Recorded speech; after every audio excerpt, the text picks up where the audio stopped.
Hi hello నమస్తే. నేను మీ Eshwari. Welcome to Eshu cooking and vlogs.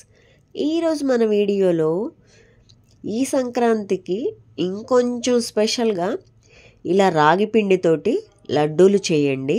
And అదేవిధంగా పిల్లలే కానీ పెద్దలే కానీ ఎవరైనా సరే, ఈవెన్ షుగర్ పేషెంట్లైనా ఎలాంటి వారైనా సరే ఈ రెసిపీని ఈ విధంగా రెడీ చేసుకొని తిన్నారంటే మన ఒంటికి అన్నిటికీ మంచిదండి. ఎందుకంటే ఎముకలు పుష్టిగా ఉండాలన్నా, పిల్లలు బాగా హైట్ పెరగాలన్నా ప్రతి దానికి ఈ రెసిపీ చాలా ఉపయోగపడుతుంది. అండ్ పెద్దల్లో ఏమన్నా కాల్షియంలో లోపాలు ఉన్నా సరే ఇలా ఒకటేంటి చాలా రకాల ఉపయోగాలు ఉన్నాయండి ఈ రాగి ఫ్లోర్ లడ్డూతోటి. సో లేట్ ఎందుకు, మనం వీడియోలోకి వెళ్ళిపోదాం.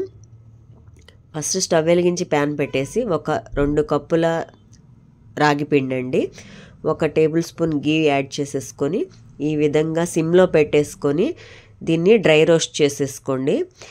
ఆ అరోమా ఎంత బాగుంటుందంటే చాలా బాగుంటుంది, ఒకసారి చూడండి. అండ్ అదేవిధంగా లో ఫ్లేమ్లో కనుక పెట్టుకోకపోతే రాగి పిండి మాడిపోతుందండి. లో ఫ్లేమ్లో పెట్టుకొని కలుపుతూ ఈవెన్గా ఈ విధంగా వేయించుకొని ఒక ప్లేట్లోకి తీసుకోండి. అండ్ అదేవిధంగా ఇంకొక ప్యాన్ పెట్టేసుకొని 2 టేబుల్ స్పూన్ల గీ యాడ్ చేసేసుకొని క్యాష్యూ నట్స్ అను బాదాము ఈ 2 ఈ విధంగా పీసెస్గా కట్ చేసేసుకొని గోల్డెన్ బ్రౌన్ కలర్ వచ్చేంత వరకు వేయించుకొని, మనం ఇందాక రాగి ఫ్లోరు ఒక ప్లేట్లోకి ట్రాన్స్ఫర్ చేసేసుకున్నాం కదా, అదే ప్లేట్లోకి వీటిని కూడా మనము ట్రాన్స్ఫర్ చేసేసుకుందాం.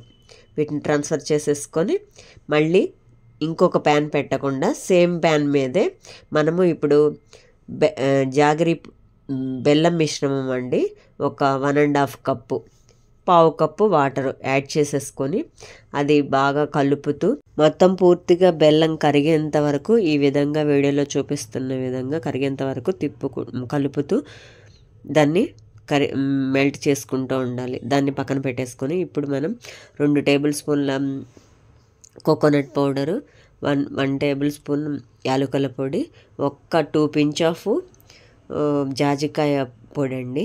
చూడండి, ఇది మొత్తం వేసేసుకొని ఇప్పుడు మనం జాగరి మెల్ట్ అయిన ఇవి కరిగించిన వాటర్ ఉన్నాయి కదా, అవి దీనిలోకి యాడ్ చేసేసుకుందాం. ఈ విధంగా స్ట్రెయిన్ చేసుకుందాం, ఎందుకంటే బెల్లంలో ఏమైనా మట్టి లాంటివి ఏమన్నా ఉన్నా సరే పోతాయండి. ఇలా కనుక మనం చేసేసుకున్నామంటే ఒక్కసారి ఈ విధంగా మొత్తం కొంచెం కాలుతుంది, కొంచెం స్పూన్ తోటి మొత్తం ఒకసారి కలుపుకున్న తర్వాత హ్యాండ్ పెట్టేసి కొంచెం ఇది చేసేటప్పుడు మీకు కనుక ఆ మిశ్రమం లడ్డు చేయడానికి కనుక సరిపోకపోతే కొంచెం లిటిల్గా కొంచెం నెయ్యి యాడ్ చేసేసుకోండి. నెయ్యి యాడ్ చేసేసుకుంటే సరిపోతుంది. నెయ్యి కనుక మీ దగ్గర అవైలబుల్గా లేకపోతే ఆ మిశ్రమమే చాలా వరకు సరిపోతుంది. కొంచెంగా నెయ్యి యాడ్ చేసేసుకుంటూ మీకు సరిపడా ఇలా లడ్డూలు మాదిరిగా చుట్టుకోండి, చాలా బాగా వస్తాయండి. అండ్ అదేవిధంగా ఇవి ఆరోగ్యానికి ఎంతో మేలు చేస్తాయి. రోజుకు 1 లడ్డు తిన్నా చాలు, మనకి పాలల్లో ఉన్న పోషకాలు ఈ రాగి ఫ్లోర్లో అంతకంటే ఎక్కువ పోషకాలు లభిస్తాయండి. అండ్ అదేవిధంగా ఎముకలకు కూడా చాలా బలవర్ధకమైన ఆహారము.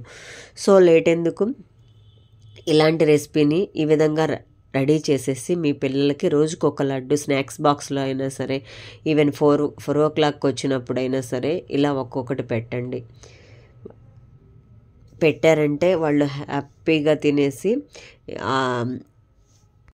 చాలా హ్యాపీగా ఎదుగుతారండి. అండ్ అదేవిధంగా వాళ్ళ ఎముకలు కూడా పుష్టిగా తయారవుతాయండి. నా రెసిపీస్ కనుక మీకు నచ్చినట్లయితే లైక్ చేయండి, షేర్ చేయండి, సబ్స్క్రైబ్ చేయండి. ఈ రాగి లడ్డు మీరు రెడీ చేసేసి మీకు ఎలా కుదిరిందో కామెంట్ సెక్షన్లో షేర్ చేయండి. ఈ సంక్రాంతికి ఈ విధంగా రెడీ చేయండి. Thank you for watching.